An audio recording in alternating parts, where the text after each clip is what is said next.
and I'm going to hand over to the director of the Confucius Institute, Hu Rong, who is an expert in interpretation, and she's going to give us a little introduction to the event, the importance of interpretation, and that type of background knowledge. So over to you, Director Hu.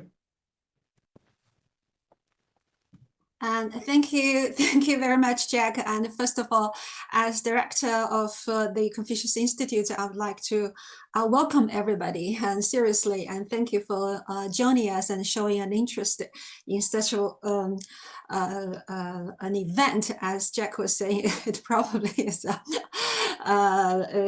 a milestone. This is the very first time we organize anything like this, and we hope, fingers crossed, that everything will go smoothly, because usually for such conferences, technical problems will be something that we truly worry about, and we are having people from different places, online, offline, and we have speakers on site, we have interpreters in the booth. That's just the hope everything will go smoothly today. But if there should be any technical failure, and everybody, please don't panic, we'll try to figure it out. I'm sure interpreters are usually very resourceful. I promise you we can find a way, one way or another, we'll make it go.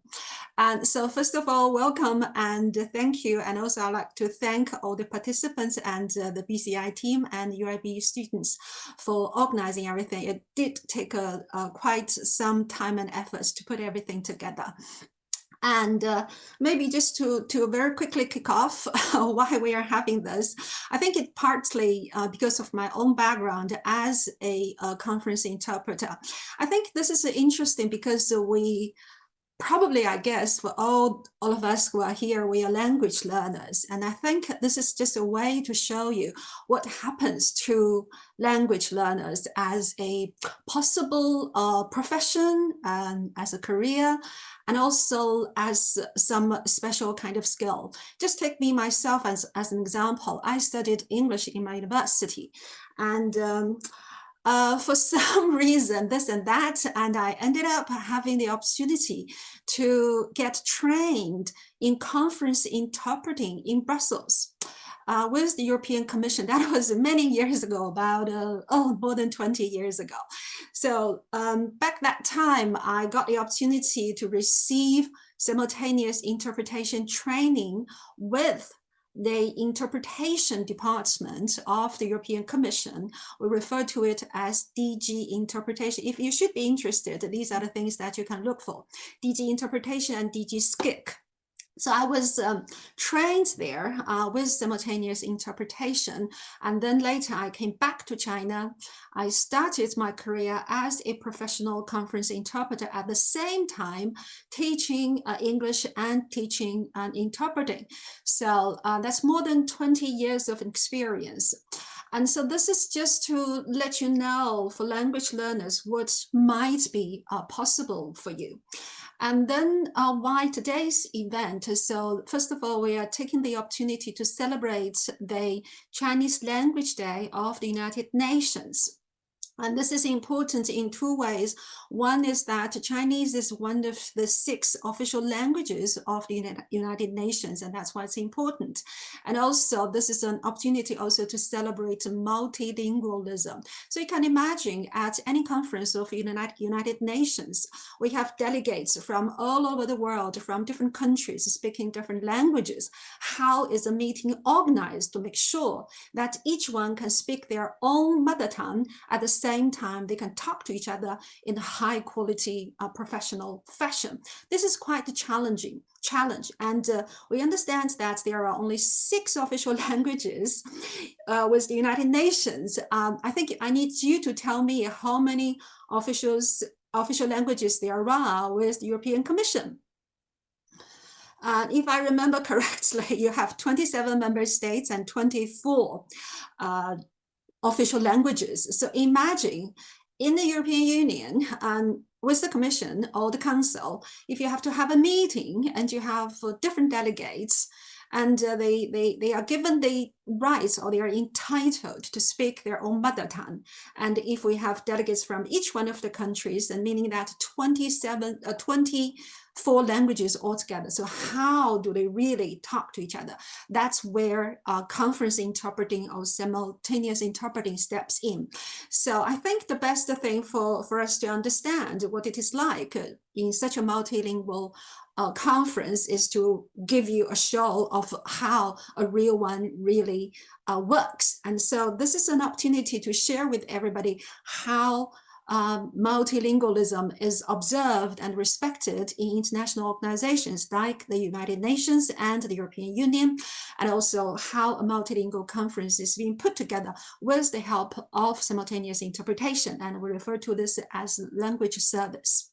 And I think something else also very important is that for language learners, no matter what kind of job you'll eventually end up with, there probably will be some elements of interpretation or translation one way or another.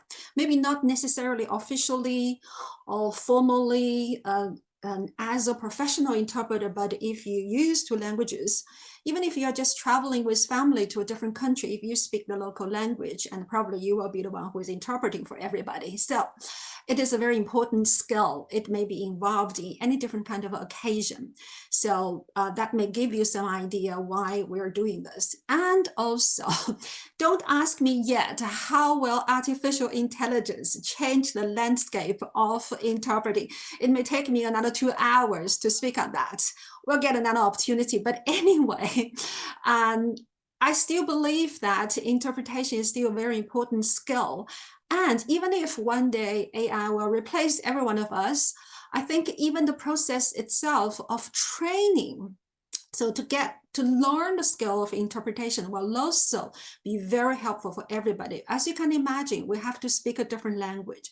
We have to understand someone else's idea completely. And we have to produce some message and idea in our mind with efficiency and effectiveness. And so this is a process of communication, understanding, presenting ideas, organizing your ideas. So it involves a lot of skill sets over there. So even the train itself, I believe, will be very helpful. You can ask our UIB interpreting students, I'm sure they have learned quite a lot. Oh, I hope they have learned quite a lot. I think that's pretty much from me, Jack. I think that's a bit about interpretation, the United Nations, the multilingualism, language service, and the UN Chinese Language Day. I truly hope that today will go smoothly, technical-wise, and we hope that everybody will enjoy the session. If you should be interested, I'll stay around after our mock conference, and if you should have any questions or anything you'd like to know about interpretation, don't hesitate to ask. Thank you very much, and over to you, Jack. Awesome, thank you so much. So I'm going to invite our first speaker, who is Chen Xihong, who is going to be giving a speech on culture in modern times. Now, just to say as well, from an admin point of view, this is going to last 8 minutes. And when it gets to the 8-minute mark, I am going to politely just let the speaker know so we do run on time.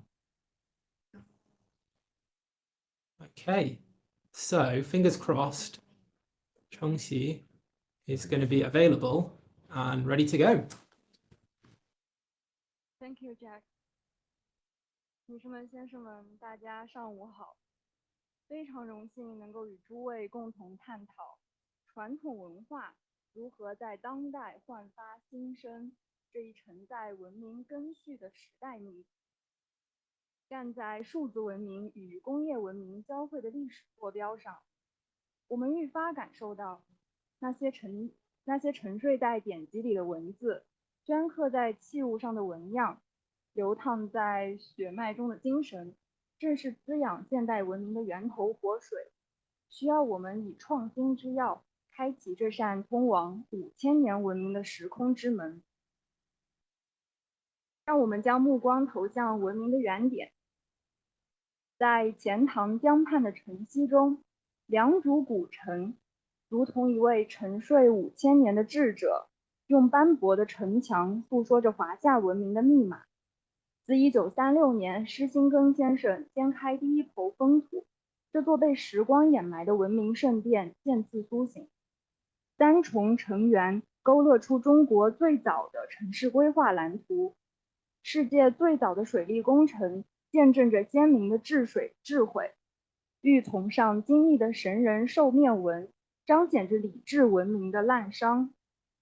特别是2019年，良渚古城遗址申遗成功，让国际学术界不得不重新审视中华文明的时间坐标。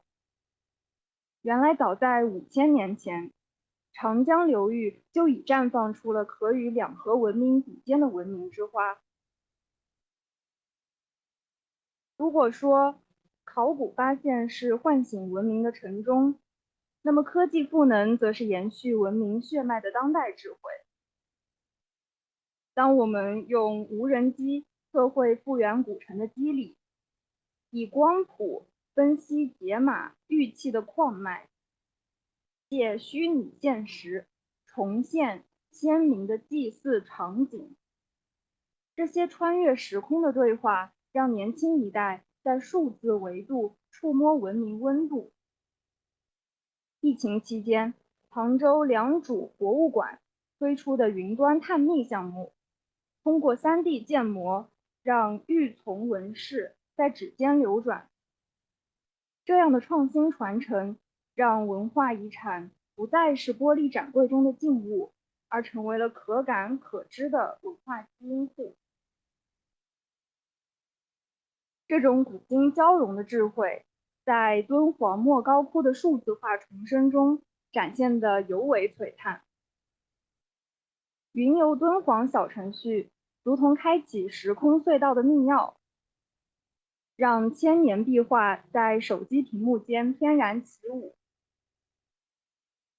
年轻用户通过 AI 换装化身供养人，在虚拟窟檐下与飞天共舞。这种数字供养的新模式，使80后、90后用户占比突破了65%。更令人振奋的是，故宫博物院联合腾讯开发的数字文物库，将186万件文物高清影像开放共享，让全球网民都能成为文明密码的破译者。当传统文化遇见现代表达，迸发的艺术火花足以照亮整个时代。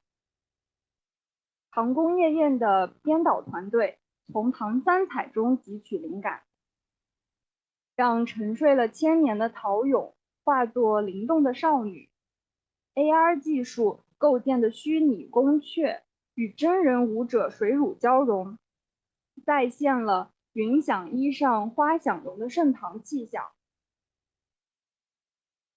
而只此青玉的创作者们，更是以身体为笔，将千里江山图的青绿山水化作了流动的诗篇。当舞者群居天仙，如同层峦叠嶂，我们分明看见了王希孟的笔墨在当代剧场涅槃重生。这些爆款作品的成功启示了我们，传统文化的现代表达不是简单的符号拼贴，而是要让千年文脉在当代审美中自然生长。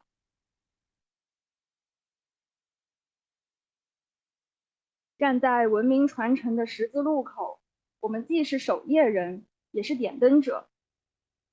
中国文化国际交流中心将持续搭建文明对话的虹桥，通过数字技术让文物开口说话，借助艺术创作让传统破壁出圈，依托学术研究让智慧照见未来。让我们以传承为经，以创新为纬，共同编织传统文化的新锦衣，让跨越1000年的文明之火永远照亮人类追求真善美的精神星空。谢谢大家，以上就是我的演讲。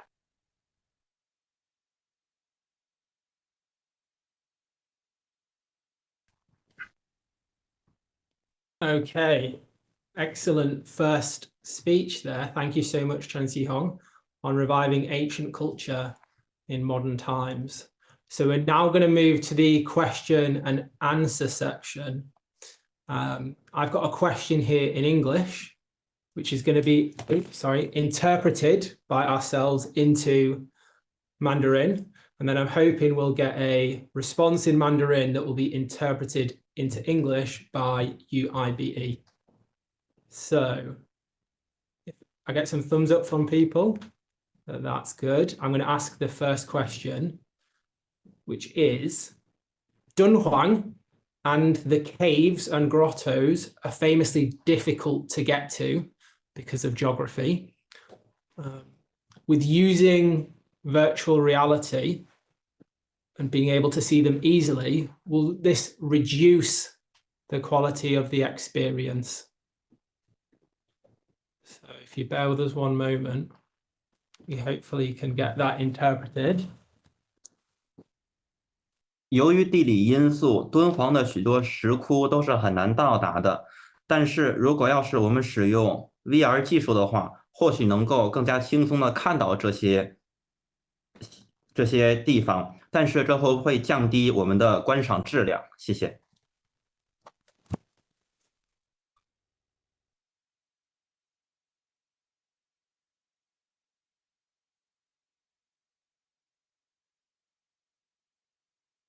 感谢你的提问，这是一个非常好的问题。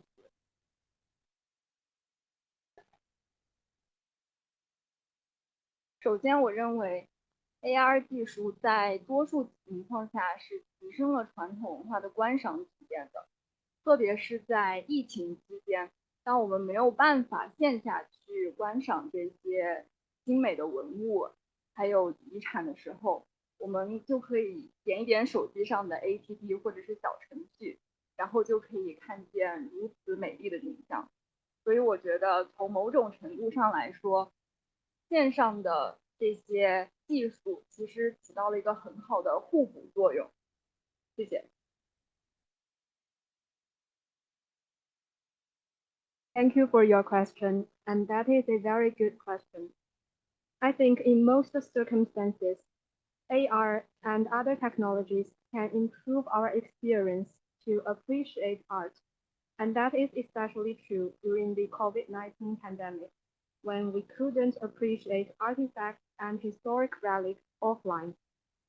In this circumstance, we can use apps on our mobile phones to appreciate scenery. So online technologies is actually complementary.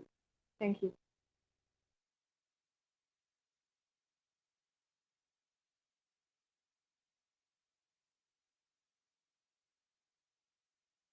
Okay, excellent. So in our schedule, to make it simple, we've just gone for one question and one answer, and that was all excellently interpreted. So I'm going to invite now our next speaker, which is Harry, and he's just turned his camera on. Hello, Harry. And he is going to talk about tea, TikTok, and tradition, how British everyday culture is rebranded online. And he's going to speak in English.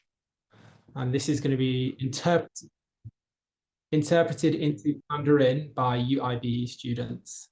So got about 8 minutes. If you go over that, I will let you know just politely. But if not, over to you, Harry. Perfect. Thank you. Can you hear me okay? Is that all good? Yeah, I'll assume so. Good morning, everyone. My name is Harry, and today I want to explore how British culture, particularly the everyday, often overlooked aspects of it, are being rebranded online through platforms like TikTok. The title, Tea, TikTok, and Tradition, might sound light-hearted, but behind it lies a serious question. What happens to tradition when it's consumed through algorithmic platforms? Let's begin with the most emblematic of British cultural icons, the cup of tea. Here in the UK, and right here in Leeds, where diverse communities continue to reinvent national identity every day, tea remains a symbol of both continuity and comfort.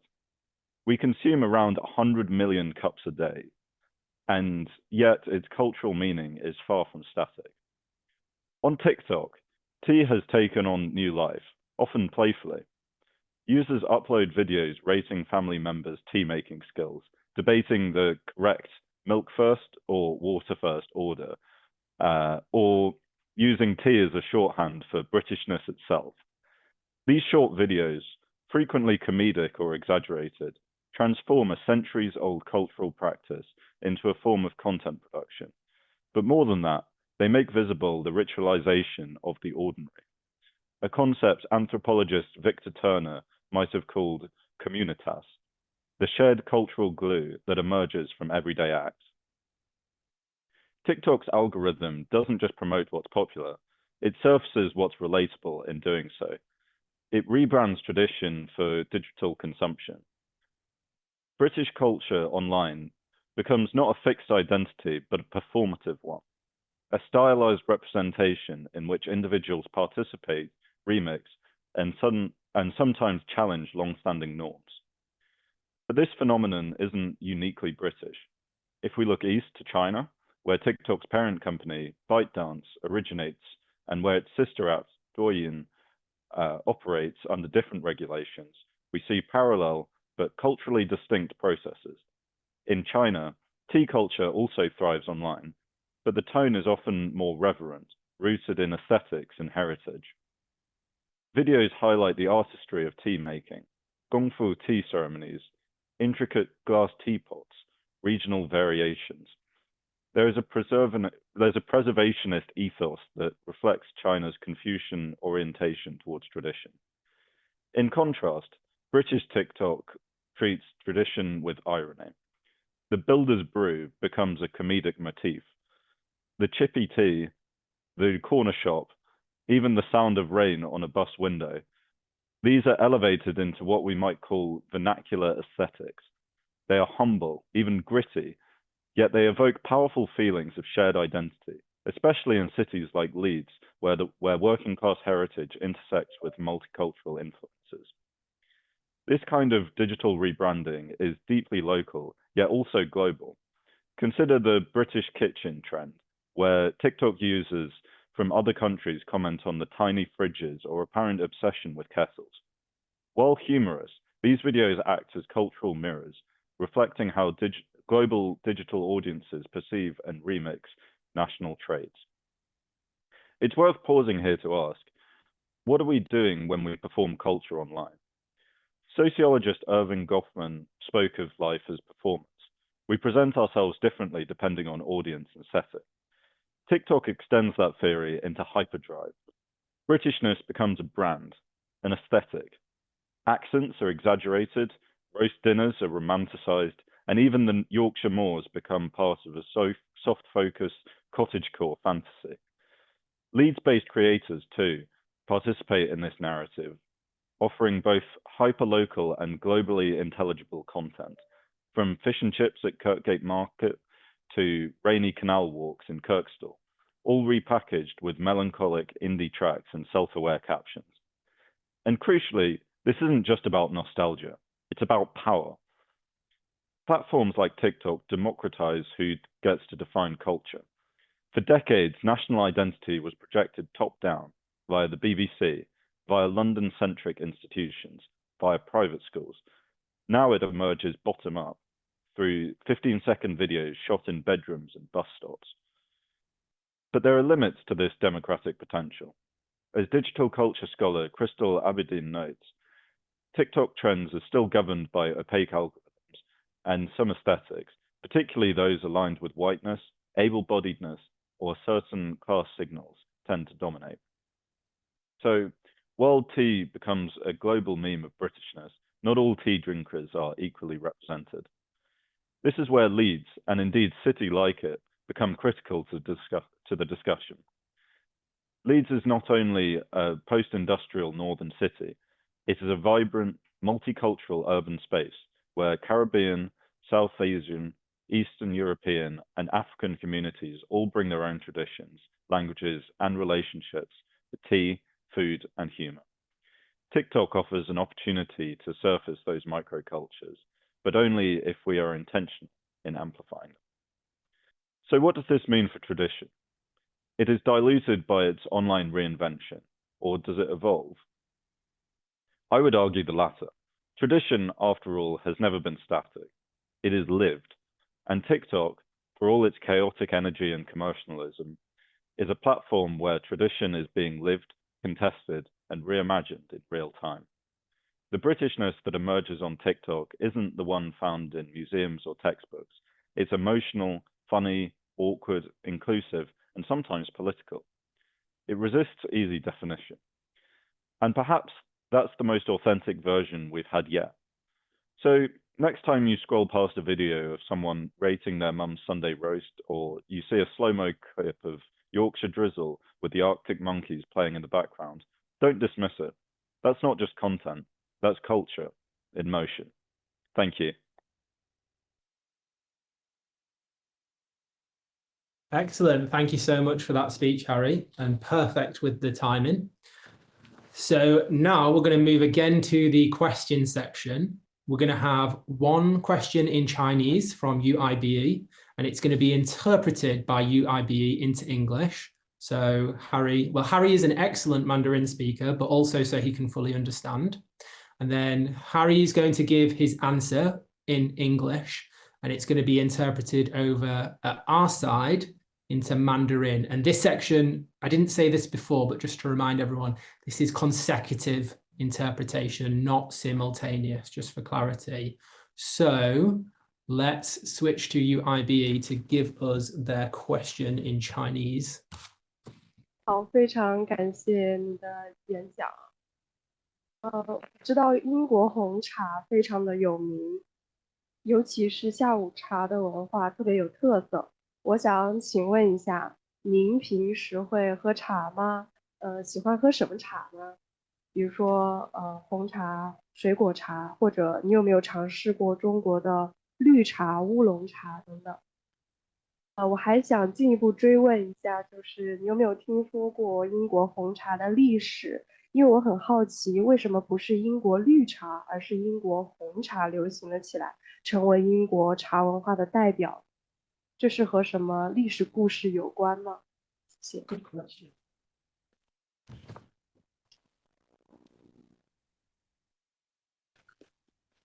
Thank you for your speech. I know that the British black tea is very famous, especially the afternoon tea culture. So my question is, do you usually drink tea? Which do you prefer, the British black tea, fruit tea, or Chinese green tea, or oolong tea? And another question, have you ever heard about the history of British black tea? For instance, how did it become so popular in the UK? And why is black tea so popular in the UK instead of the Chinese green tea? Could it be related to some history reasons? Thank you. Hi, thank you for your question. So personally, I think the image of afternoon tea is somewhat overhyped abroad. I think it's not very common for British people to actually sit down with a tower of cakes and drink from China teacups. But I think it is still quite the sentiment is still quite prevalent, I think. So I'll often drink a cup of tea in the afternoon, but it will be quite a simple thing, just a mug of tea with a biscuit maybe. And I think that much is quite common, but the image of the afternoon tea in a fancy tea room, I don't think is that common.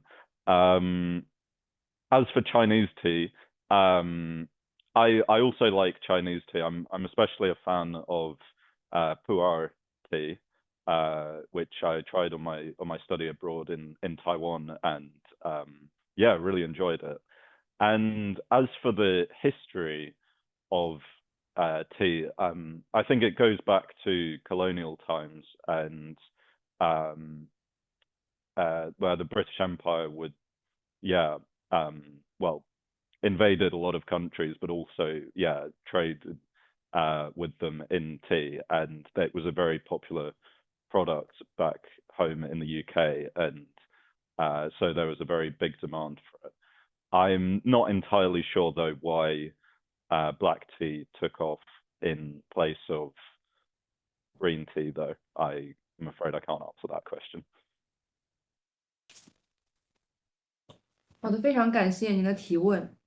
其实，我平时也会喝一些下午茶的，然后也会喝一些红茶，并且，但是我个人认为下午茶这个概念在国外可能被过度的夸大了，因为平时在英国下午茶并不是，如果是在一个非常豪华的奢华的场景里面喝下午茶，并不是很常见。一般来说，英国的下午茶都比较简单。比如说，有的时候我会一个人就是在家里面泡一杯茶，然后单纯的吃一些饼干，这是比较简单的场景。那些在豪华的茶室里面喝下午茶的这种场景，在英国其实并不是很常见的。同时，我也很喜欢国内的茶叶，中国的一些茶叶。例如说，我在台湾学习的时候，非常喜欢喝普洱茶。那么，至于刚刚您问到的关于茶叶的历史，我认为可以追溯到英国的殖民时期。我们都知道，当时英国侵略了很多国家，但是同时也和他们进行了一些贸易。那么当时就和很多国家进行了茶叶贸易。那么英国国内对于茶叶的需求也就开始增长。但是至于为什么红茶会如此的流行，其实我也不知道。Okay, thank you so much for that. So fantastic speech there, fantastic interpreting. So we're going to move now to the next speech, which is on, again, it's on TikTok and it's on inspiring global cultural creativity. So if I could invite the next speaker. I think there was a change in the order, so let me... Bear with me 1 second, guys.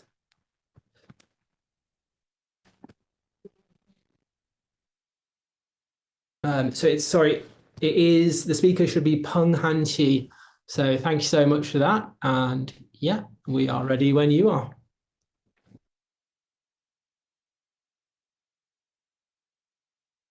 尊敬的各位来宾、朋友们，今天站在这里，我想首先和大家分享一段不久之前我看到的视频的内容。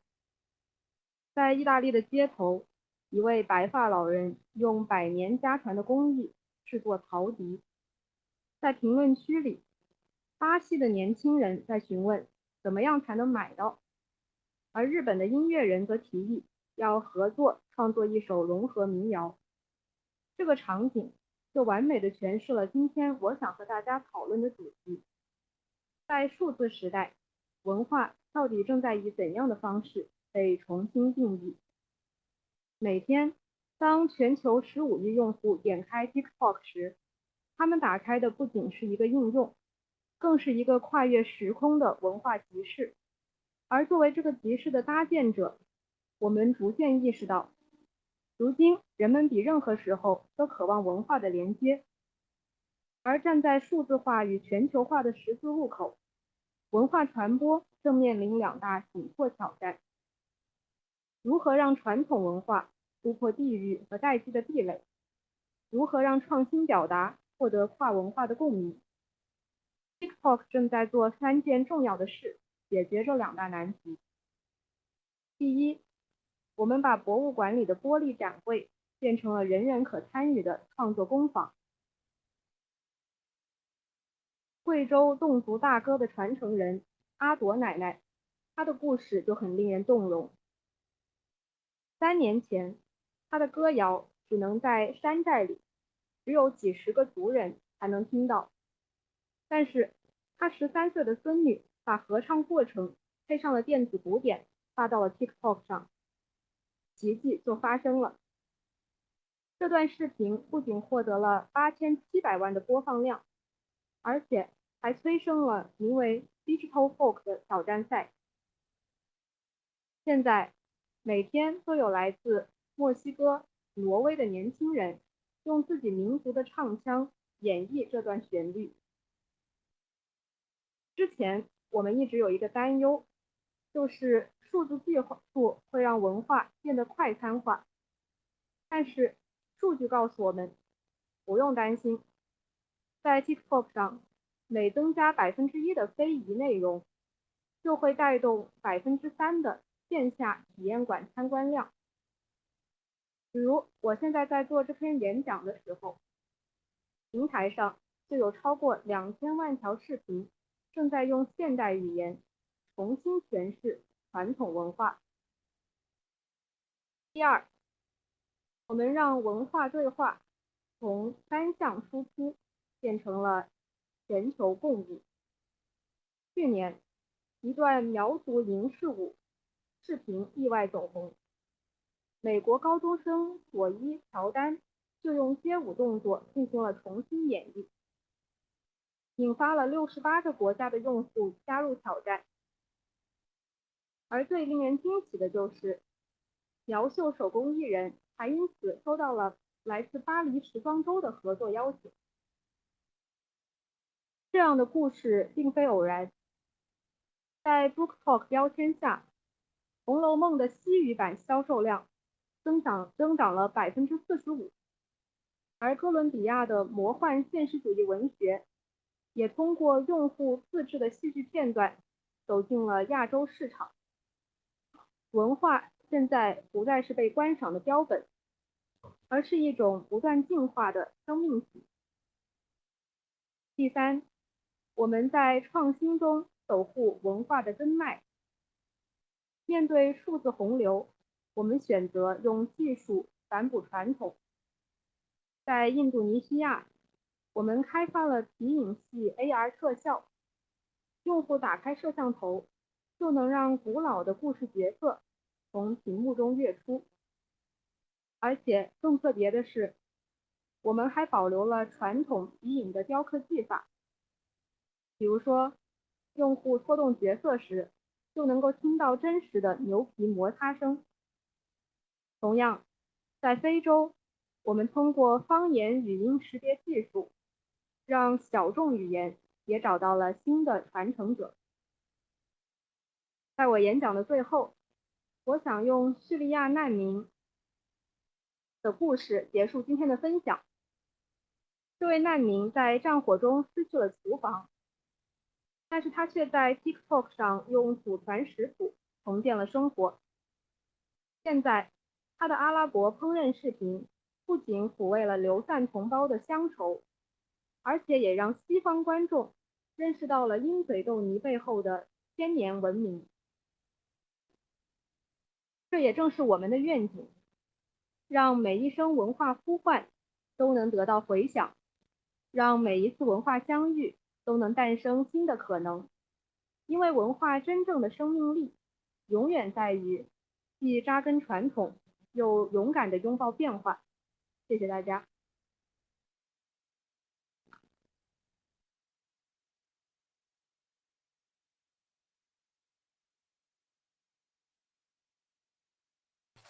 Okay, thank you for that excellent speech. So we're once again in the question and answer section. So you're going to get one question in English from Harry that's going to be interpreted into Mandarin by Junyi.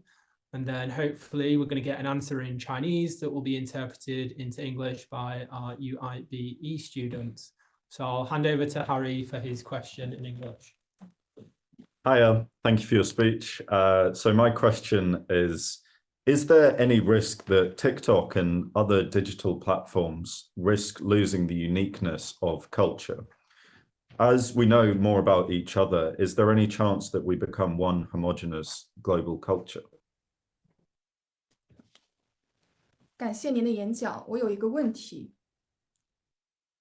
我们现在是否存在一种风险，随着 TikTok 和其他短视频平台的流行，我们会逐渐失去我们文化的独特性，最后是否会造成全世界的文化是一种单一的形式呢？很感谢您的问题。那么在 TikTok， 我们也深知要保护文化内涵以及各种文化独特性的重要性，所以说我们就建立了专业的团队，团队中的成员他们都来自不同的文化背景，对不同的文化都有所了解，而且在每一项新技术或者是功能上线之前，也会进行严格的评估，这样就确保技术创新不会削弱每一种文化的内涵，或者是每一种文化的独特性。谢谢。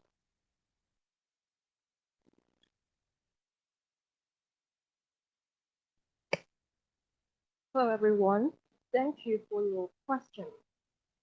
Actually, we TikTok are fully aware that how important it is to protect culture and its originality. So that's why when using technology, we have fostered a professional team, which has all kinds of cultural consultants with different cultural backgrounds, and they will conduct very strict cultural assessment to ensure that this technological innovation will not undermine cultural content as well as cultural originality before a new technology and creative functions are released. Thank you very much.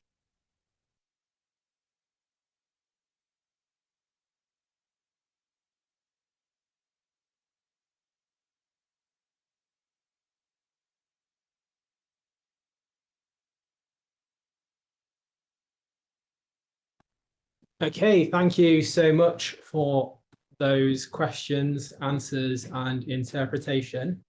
So we're now going to have a speech by Polly Akehurst, who I want to thank. She's filled in because one of our students hasn't attended. So she's just moving upstairs. We're going to give her a little bit more time just to get prepared and to come onto the camera. But yeah, thank you very much for her flexibility and her helping us today. She is going to be giving a speech on the global importance of Shakespeare. So I can see Polly has just sat down. I'm going to let Joy just show her how to put the headphones on, and then we're going to get a fascinating speech on the global importance of Shakespeare. So, excellent. So it looks like Polly is ready. She's given the thumbs up. So I'm going to hand over to her now, and we look forward to her speech again on the global importance of Shakespeare. Okay, Polly, over to you. Okay, good morning. My name is Polly, and today I want to talk about someone who needs no introduction, perhaps needs constant reintroduction. A playwright so globally renowned that his name has become synonymous with the very idea of universal literature. But why?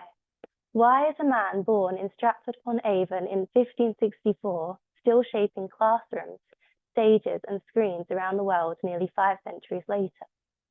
To understand the global importance of Shakespeare, we must go beyond the simple claim that he was the greatest writer in the English language. That may be true, but it's also a little lazy. What makes Shakespeare truly significant is not just the brilliance of his language or the scope of his imagination. It is the portability of his work, the way his plays have travelled, transformed, and been translated across time, geography, and culture. Let's start here in Leeds, a city that embodies the global in the local.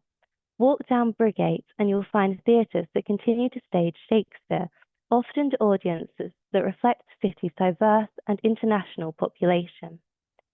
Shakespeare in Leeds is not just performed, it's reinterpreted. I've seen productions that blend Hamlet with West Yorkshire dialects, or infuse Othello with South Asian aesthetics. And they resonate because Shakespeare provides a framework, not a fossil. His plays are flexible, adaptive, and surprisingly modern. But this is not just a local phenomenon. Across the world, from Nigeria to Japan, India to China, Shakespeare is being constantly reimagined. In China, for instance, Shakespeare was first introduced in the early 20th century as part of a broader intellectual movement to modernize Chinese literature and culture. His plays were translated not just linguistically, but ideologically, adapted to fit Confucian, socialist, or even nationalist frameworks, depending on the political movement. In 1986, a Beijing opera version of Macbeth drew enormous attention, not because it was faithful to Shakespeare's original, but because it wasn't. It reshaped the narrative into something that made sense to a Chinese audience, using Peking opera conventions, musical instruments, and symbolic gestures. In doing so, it asked, What is more important, Shakespeare's words or his ideas? This is where Shakespeare's global importance really lies. His work is not a cultural export in the traditional sense, but kind of a linguistic and philosophical infrastructure, a blueprint for thinking about power, love, ambition, betrayal, and human frailty. As scholar Nia Lumba has written, Shakespeare has become a space where the global imagination negotiates the local. Take The Merchant of Venice, a play steeped in Renaissance anti-Semitism. In post-Holocaust Europe, it is staged with heavy irony and moral discomfort. In post-colonial India, however, the play is sometimes used to explore the tensions between religious communities or to critique economic exploitation. Othello, too, speaks very differently in a post-George Floyd world, raising urgent questions about race, violence, and belonging. Shakespeare doesn't travel unchanged, and he shouldn't. His power lies in how his work can be detached from his Elizabethan roots and rerouted somewhere else. His language, while challenging, is also malleable. It's no coincidence that The Tempest, often read as an allegory for colonialism, has been used from the Caribbean to South Africa to explore post-colonial identities. And let's be clear, this global reach is not just due to literary merit. It is also a product of empire. Shakespeare was, for a long time, a tool of British colonial education. His works were taught, sometimes forced, in colonial schools as a means of cultural domination. But in a fascinating twist, those very same works were later used by colonized peoples to subvert that power. Writers like reinterpreted Shakespeare as a way of resisting empire, not submitting to it.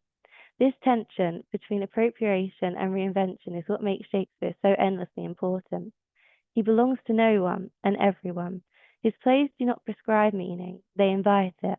That's why they work just as well in a high-budget RSC production as they do in a prison workshop, a Bollywood musical, or a TikTok soliloquy. Even in digital spaces, Shakespeare thrives. On TikTok and YouTube, users remix his monologues into memes, comedy sketches, or even political commentary.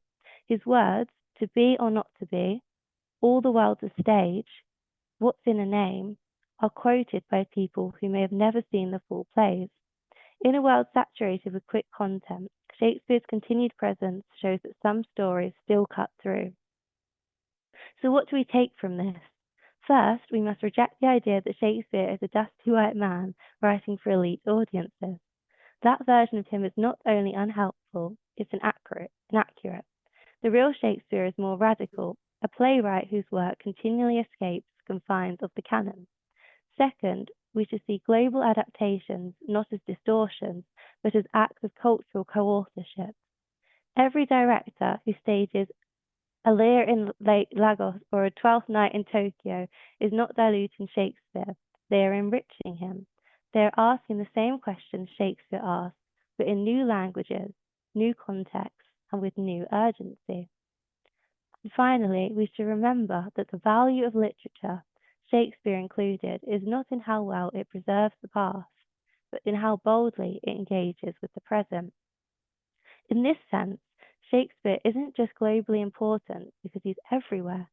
He's important because wherever he goes, he becomes something else. And that, I would argue, is the very definition of a living, world-changing tradition. Thank you.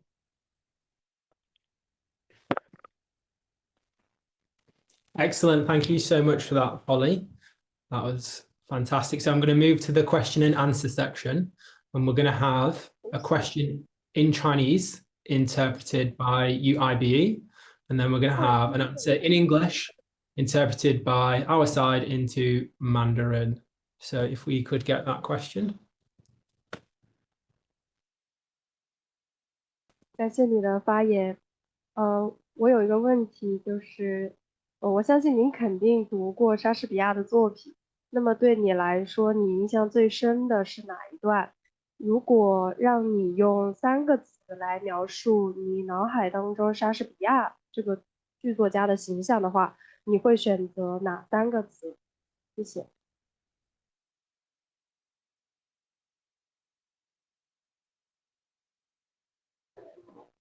Well, thank you for your speech.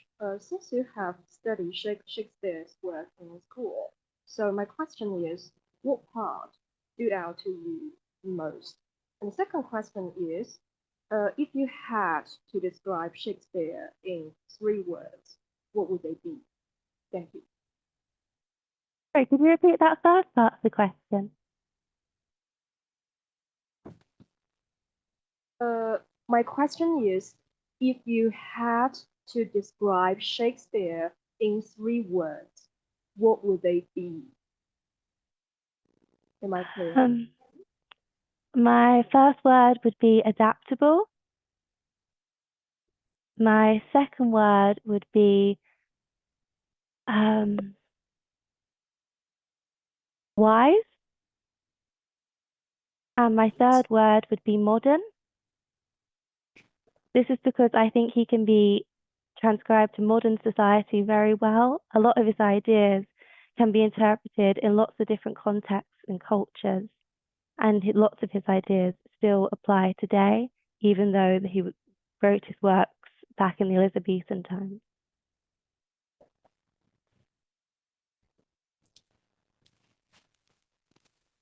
感谢您的提问。如果要是让我用3个词来形容莎士比亚作品的话，我认为第一个词是可塑性强，因为莎士比亚能够在不同的文化当中有新的阐释和理解，并且在今天仍然具有一定的意义，尽管这些作品是在伊丽莎白时期创作的。我的第2个词和第3个词是有智慧的以及现代的。谢谢大家。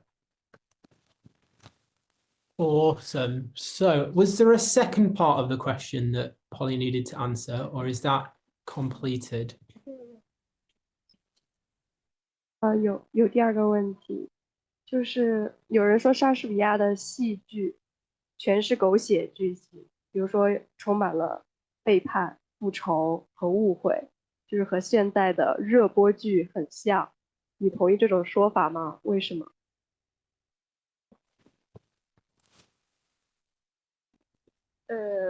My third question is that some say Shakespeare's plays are full of over-the-top drama, like betrayal, revenge, misunderstandings, just like today's hit TV shows. Do you agree with the statement, and why?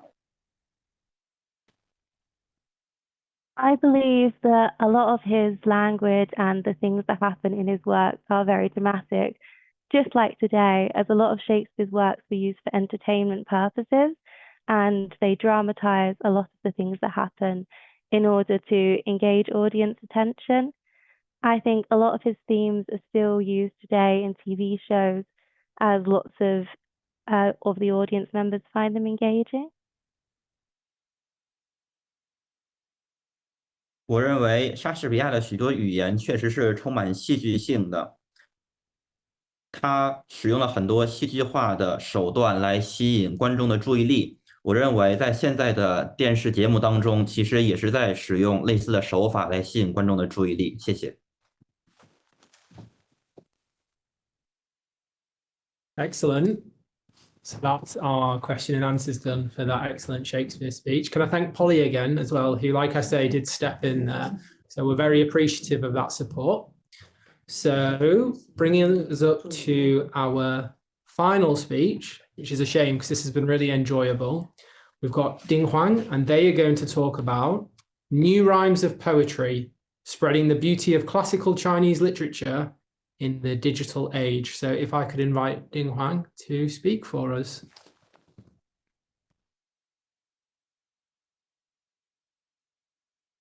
尊敬的各位来宾、同仁，大家好，很荣幸能参加数字时代的文化传承与创新这一会议。今天我演讲的主题是新韵诗画，数字时代下中国古典文学之美传播。可能听起来有点抽象，但是呢，我想具体一点。我愿意以爱情诗为镜，关照古典文本如何在技术浪潮中与青年文化共舞。首先，用网络话语来说，古代文学和数字时代是有弊的。所以说，当1000年前的情诗遇见现在的数字原住民，这何尝又不是一种破壁呢？《诗经》中的“既见君子，云胡不喜”，李商隐也曾写过“何当共剪西窗烛”。苏轼曾经这样悼念：“10年生死两茫茫。”这些镌刻着人类永恒情感的诗句，正通过许多方式，包括短视频、AI 和虚拟空间，与当代青年产生奇妙的化学反应。比方说，有些年轻人就用弹幕为《牡丹亭》的“情不知所起”刷屏泪目，将《长恨歌》的“在天愿作比翼鸟”剪辑成国风混剪作品，甚至把纳兰词“人生若只如初见”设为社交账号签名。古代文本在数字平台经历着创造性转移，从静态文字变为了互动体验，从私人品读走向了大众狂欢。这种转变看似是种解构，实则是文化基因的激活。当技术赋予诗词视觉、声音与社交属性，古老的情愫便以新的语法诉说永恒的人生。在破壁之后，古代文学又与数字原住民产生共振。在抖音，古风表白这个话题播放量超26亿次。在小红书，《诗经》爱情名句笔记破100万收藏。而在 B 站上，钗头凤的 AI 动画让陆游、唐婉的故事引发古今共情。青年群体对爱情诗的热衷，恰是荷尔蒙与数字文明的双重投射。他们以赛博重构诠释古典，用 AR 技术让上邪的山武林在手机屏上崩塌，借 AI 生成元宇宙版的鹊桥仙，甚至将李商隐的无题诗改编成说唱。这种创作并非对经典的消解，而是以技术为笔，续写新的抒情传统。当00后通过弹幕接龙完成竹枝词的集体创作，便会发现，数字原住民正在建立与古典的全新契约，既要有青青子衿的婉约，也要有一键3连的酣畅。而更深层的文化密码在于爱情诗与青春特质的天然契合。古典诗词中求不得的怅惘，两情相悦的炽烈，恰与年轻人发疯文学、意义美学等情感表达形成镜像。当他们在直播间用绝美形容孔雀东南飞，用纯爱战神称呼贾宝玉时，实质是再用当代话语重构古典精神。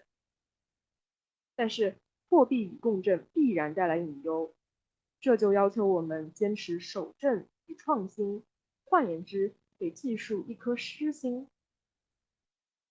碎片化阅读会消解诗集的意境之美，而算法推送又让离骚淹没在娱乐洪流。AI 创作模糊了真情与拟像的边界，但解决问题的答案从不在对技术的抗拒，而是在于如何让技术去承载人文温度。因此，我们尝试用区块链为敦煌情诗建立数字版权库，用情感计算解析全宋词的悲喜曲线。在元宇宙，我们又试图复原曲水流觞的雅。这些探索的终极目的是让技术成为文化传承的渡船。正如王夫之所言，情景名为二，而实不可离。当青年用电子木鱼为江城子的千里孤坟配乐，用 VR 重走苏轼的明月夜短松冈，他们触摸的不仅是技术奇观，更是跨越千年的情感震颤。最后，请允许我以2句新韵诗作为我的总结。云端的燕子写就二进之情书，1000年前的月光照亮数字原住民的孤独。是的，古典爱情诗从未远去，它只是以新的语法继续讲述人类最古老的心事。谢谢大家。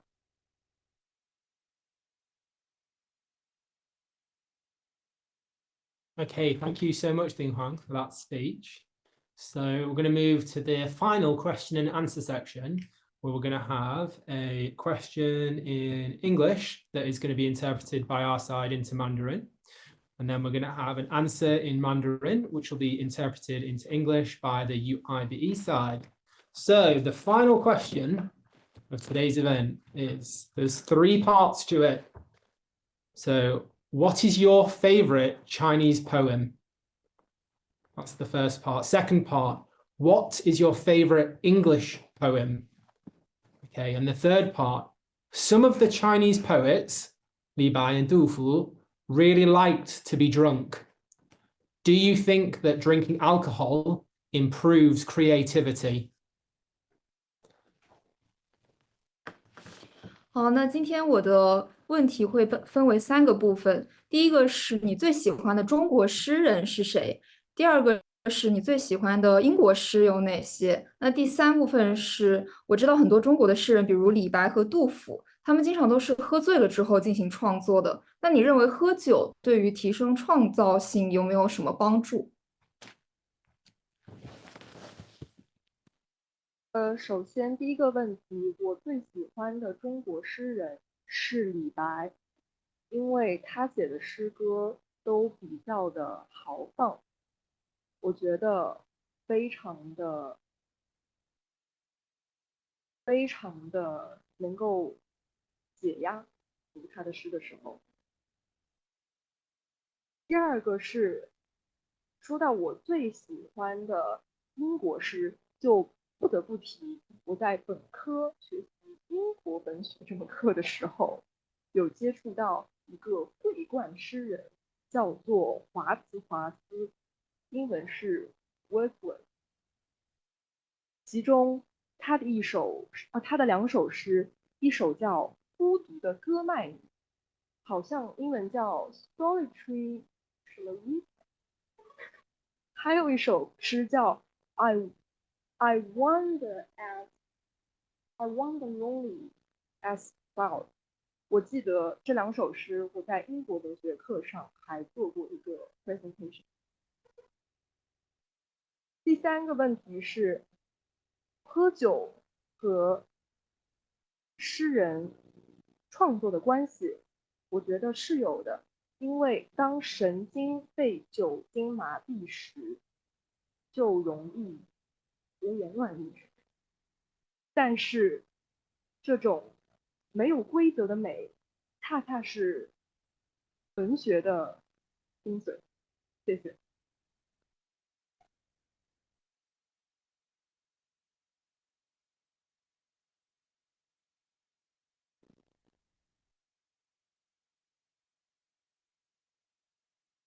Thank you for your question. First, my favorite Chinese poet is Li Bai, because Li Bai's poems are very bold. I think I can release my pressure when I read his poems. Second question, my favorite British poet is Wordsworth, the poet laureate. Actually, I first know the poet when I was in my undergraduate stage. I read his poems in my British literature class. I still remember two of his poems. First, The Solitary Reaper. Second, I Wander Lonely as Cloud. I still remember that I gave a presentation about these two poems. About your third question, I agree that there is a connection between drinking alcohol and being drunk, because I think the nerves would be paralyzed by alcohol, and such chaotic beauty is the essence of literature. Thank you very much.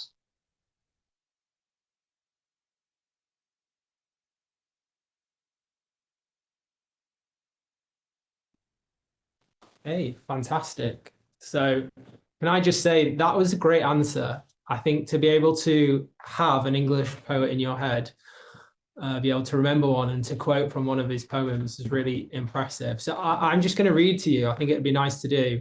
I wandered lonely as a cloud, the first verse, because it's very beautiful. And I feel like it's an apt way to kind of complete today. So he says, I wandered lonely as a cloud that floats on high over vales and hills, when all at once I saw a crowd, a host of golden daffodils, beside the lake, beneath the trees, fluttering and dancing in the breeze. So nobody needs to interpret that. I just wanted to leave that with everyone. So thank you for a fantastic event today. I think that everyone has done exceptionally well. This was our first time doing this type of event. So there were some small hiccups, which I think everyone handled with grace. And we've had a really productive meeting today. So I just want to go around and thank our side and introduce you if you didn't see them. So today we had Ye Feng and Zheng Tianjun, who are master's students here at Leeds University doing conference interpreting. We had myself and Jing, who are staff at the Confucius Institute, as well as Junyi and behind our project assistant Eugenia. And we also had the fantastic Polly, who is a first year student in Chinese and business. So she did great helping us out today. And we had everyone that's observing online. So thank you so much for coming. I wondered if I could hand over to Hu Rong or somebody that is actually at UIBE, and we could have a hello from the people that were involved from the UIBE side as well, so we can thank them. Tina, is it possible to zoom in? I know that for the camera in our classroom, we can zoom in. Is it possible? Oh, everybody just come up. Oh, and especially maybe the two interpreters from the booth, you can come out and we'll know who you are.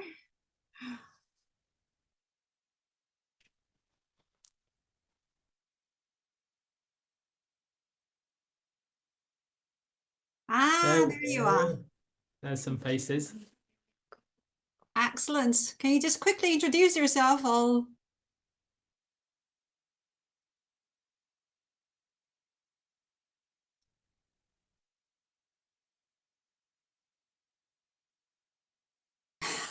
Here are the interpreters.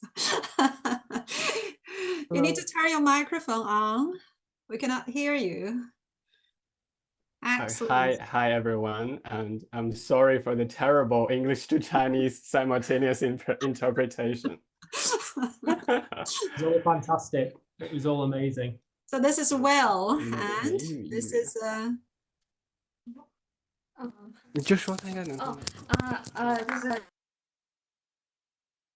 no, you're on mute. Yeah, sorry. So I'm Shireen, and I mainly interpreted from Chinese into English. And this mock conference is really fantastic, and this experience is kind of new, but we kind of very enjoy it during the whole process. So thank you all, everybody. Great. Anybody else able to say hello? Anyone else in the room? Can you turn on your microphone very quickly and say hello and let us know who you are? Tina?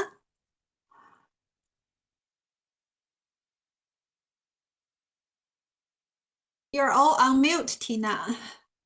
Maybe they could all go into Will's room. Hi.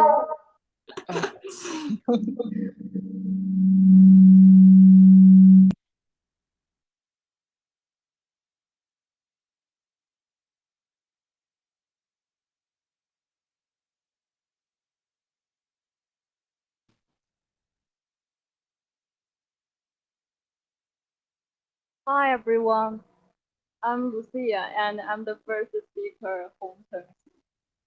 Can you just wave to us, Lucia, so that we know? There you go. Thank you, Lucia. And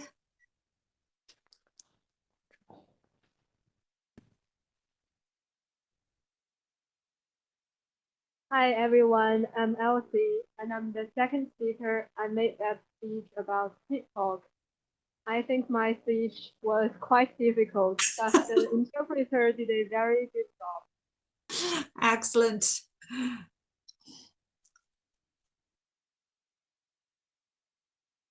Hello everyone, I'm the third speaker. I'm a professor from Beijing Normal University. Who is reading all the poems?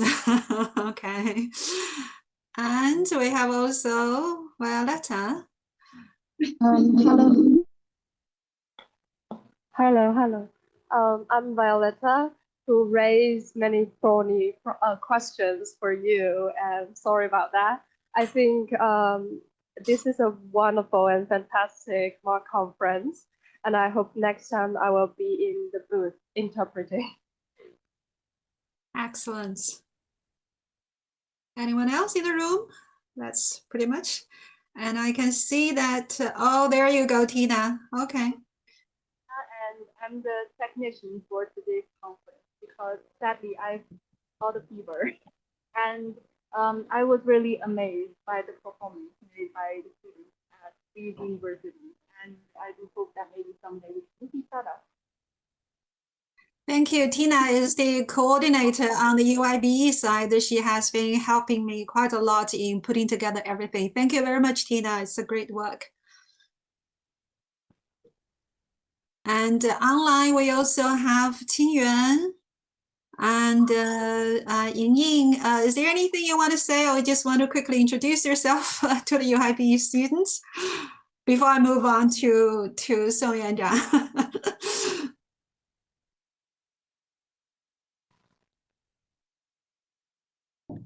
Hello everyone, my name is Yang Qingyuan, and now I'm a volunteer teacher here.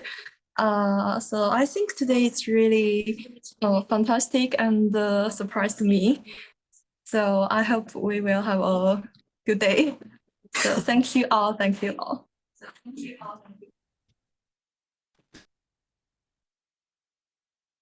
Ying Ying.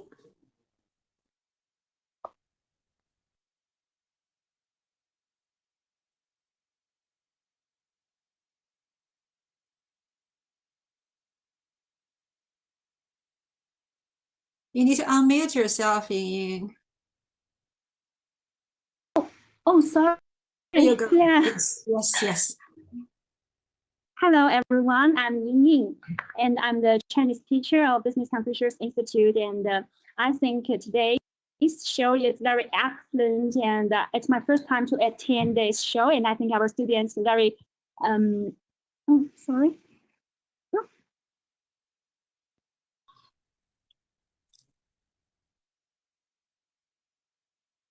Yeah, and our students are fabulous. And I thank you so much. Yeah. 大家好，我是刘小龙，我们是利兹大学孔子学院的老师们。我的英语就不在大家面前献丑了。今天很感谢大家，就是给了我和我们同事们第一次这种口译的体验。以前以为翻译或者是口译是一个只要你的语言能力达到一定水平，是一个很自然、很容易的一个事情啊。今天听了之后，果然专业的事情还是得来专业的人做，也是开了眼界。谢谢你们如果在我们离任之前，你们有来利兹访问的打算的话，欢迎你们来到利兹，然后我们会好好接待大家。谢谢，拜拜。And last but not least, as we often say, we have Professor Song, Linda Song with us, who is an executive director from the side of the University of Leeds of our Business Confucius Institute. Linda, thank you very much for joining us. You have something you want to share with us? 谢谢，我也用中文吧。谢谢大家，我觉得特别好，大家讲的非常的有诗情画意。我参加了以后觉得能够，而且很有趣味，能够把趣味幽默也藏在我们的古典文化当中，所以就是一个文化语言一个双向的奔赴和交流。我都觉得特别的有诗情画意，在这样一个美好的春天，谢谢大家的参加，也欢迎大家来荔枝，也感谢Jack 和胡院长这个组织安排，然后大家的积极的参与，非常感谢，期待胡院长到荔枝来，我们有更多更好的活动迎接我们有更美好的季节和春天，谢谢大家，谢谢胡院长。Thank you so much, Professor Song. And Jack, do you think that brings us to the end of the event? Yes, we can bring that to a close. I just want to mention one more person that I forgot, which is Harry. He had to leave to go to a class, but I do want to offer thanks to him because he was a big part of it. So yeah, for the event today, thank you all for coming to this multilingual mock conference. I think that was a real success.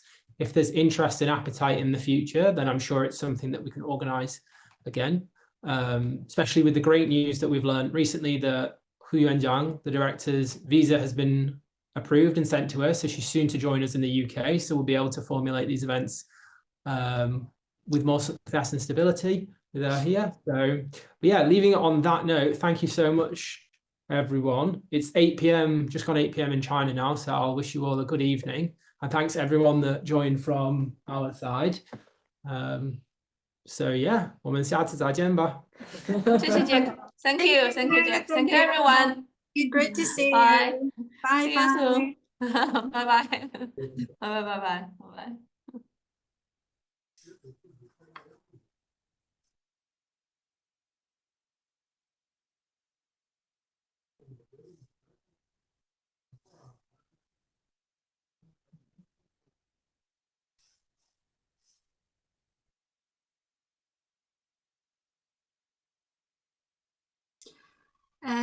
你们大家觉得怎么样？今天练的？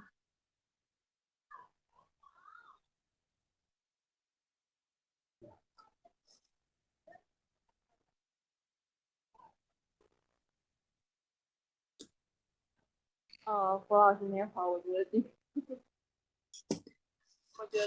今天的大会很有意思，然后在准备这个讲稿的时候，其实也学到了很多，就是这块领域是之前我可能自己不会主动去查一下了解一下，然后借这次做演讲的机会也去了解了，但是当然我也借助了一些 AI，所以最后写出来的东西就是很文绉绉。